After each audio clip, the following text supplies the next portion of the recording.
மாணவர்களுக்கு வணக்கம். கல்வி பொதுத் தராதர சாதாரண தரத்தில் கத்தோலிக்க திருமறை பாடத்தை ஒரு பாடமாக கற்கின்ற மாணவர்களுக்கான உதவி காணொளி இது.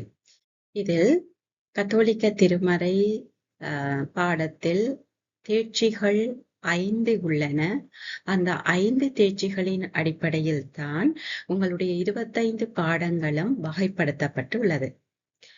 அந்த வகையில் தேர்ச்சிகள் எவை என்று நாங்கள் நோக்குகின்ற பொழுது திருவிவிலியம், விசுவாசம், இறைக்கட்டளைகள், அருளடையாளங்கள், சப வாழ்வு என்ற 5 தேர்ச்சிகளின் அடிப்படையில் உங்களுடைய பாடங்கள் வகைப்படுத்தப்பட்டிருப்பதை நீங்கள் காணலாம். இந்த தேர்ச்சிகளுக்குரிய விடயங்கள் எவை என்று நாங்கள் நோக்குகின்ற பொழுது திருவிவிலியம் என்ற தேர்ச்சியை இந்த திருவிவிலியம் தொடர்பான முழுமையான விளக்கத்தை பெற்று அன்றாட வாழ்க்கையில் பயனுள்ள முறையில் பயன்படுத்துவதற்காக இந்த தேர்ச்சியில் திருவிவிலியம் தொடர்பான விடயங்கள் உங்களுக்கு வகைப்படுத்தப்பட்டுள்ளது.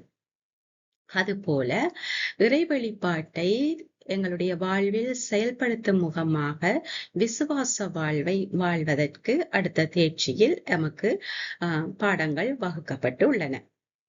அருளடையாளங்கள் வழியாக கிறிஸ்துவுடன் ஒன்றித்து முழுமையான கிறிஸ்தவ வாழ்வு வாழவும் அதற்கு சான்று பகரவும் இந்த அருளடையாளங்கள் பாடங்களில் எங்களுக்கு விடயங்கள் தரப்பட்டுள்ளது. அதுபோல் இறைவனினுடைய கட்டளைகளை கடைபிடித்து அன்பு வாழ்வு வாழ்வதற்காக இறை கட்டளைகள் இந்த தேர்ச்சிக்குள் பாடங்கள் வகுக்கப்பட்டுள்ளது.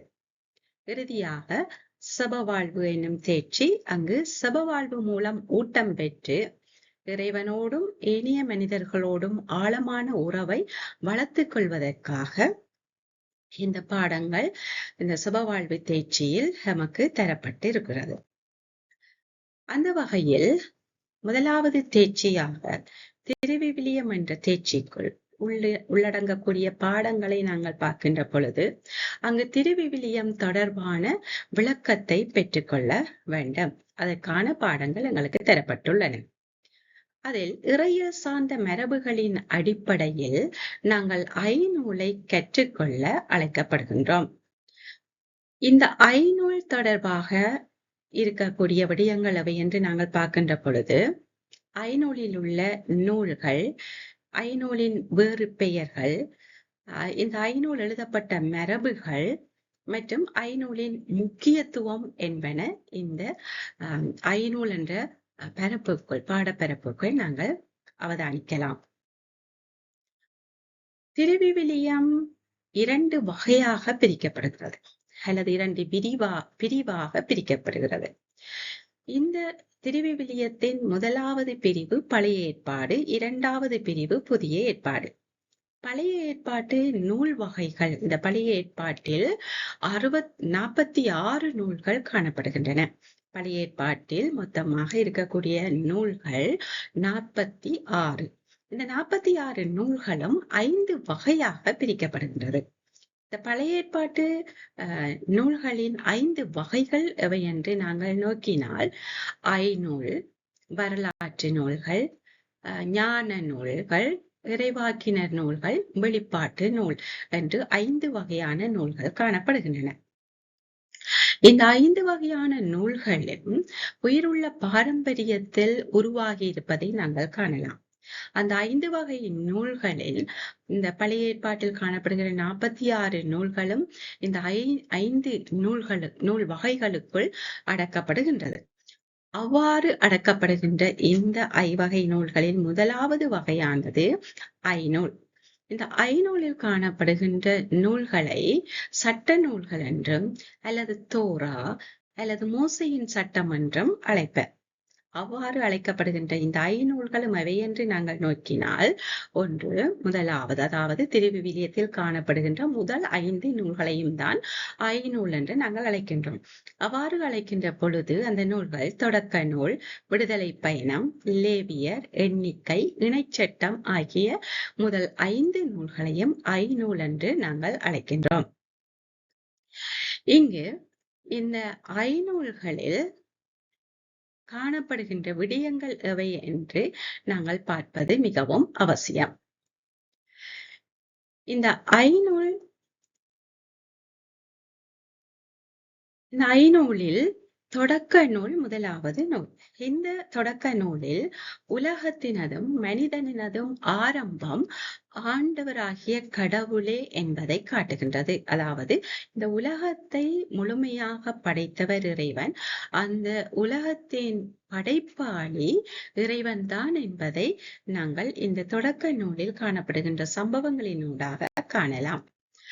அதேபோல் விடுதலை பயணம் என்ற இரண்டாவது நூலில் இறைவனால் தேர்ந்தெடுக்கப்பட்ட இஸ்ராயல் மக்களை எகிப்திய அடிமைத்தனத்திலிருந்து மீட்டு வாக்களிக்கப்பட்ட நாட்டுக்கு இறைவன் வழி நடத்தி சென்றமையை கூறப்படுகின்றது.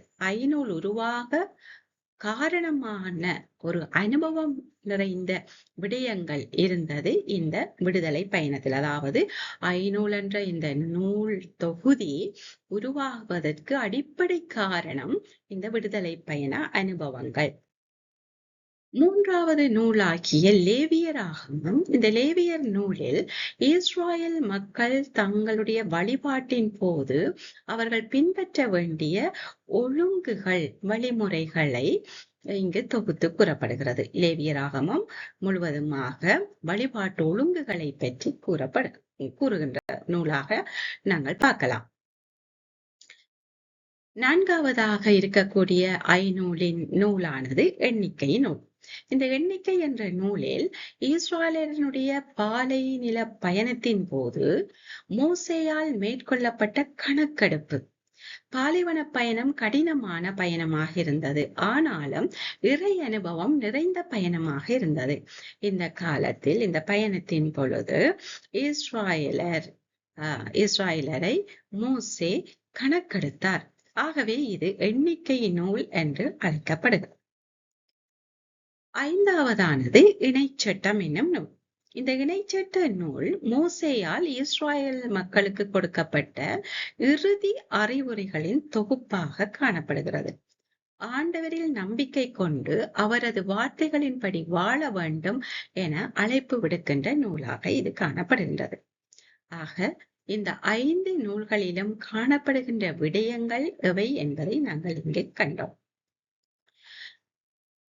கல்வி பொது தராதரத்தில் கற்கின்ற மாணவர்களுக்கான முதலாவது தேர்ச்சியில் இருக்கக்கூடிய விடயத்துக்கான ஆரம்ப அறிமுக காணொளியாக இது காணப்படுகிறது. இவற்றை நீங்கள் தகுந்த முறையில் பயன்படுத்தி ஏனையோருக்கும் பயன்பெறபடியாக நீங்கள் இவற்றை மற்றவர்களோடும் பகிர்ந்து கொண்டு இதனூடாக முழு பயனை நீங்கள் பெற்றுக்கொள்ளுங்கள். உங்களுக்கு ஏதாவது கேள்விகள் இருக்குமாயின் நீங்கள் கமெண்ட் பாக்ஸில் போடலாம். சந்தேகங்கள் இருக்குமாயின் அவை உங்களுக்கு நிவர்த்தி செய்து வைக்கப்படும். நன்றி.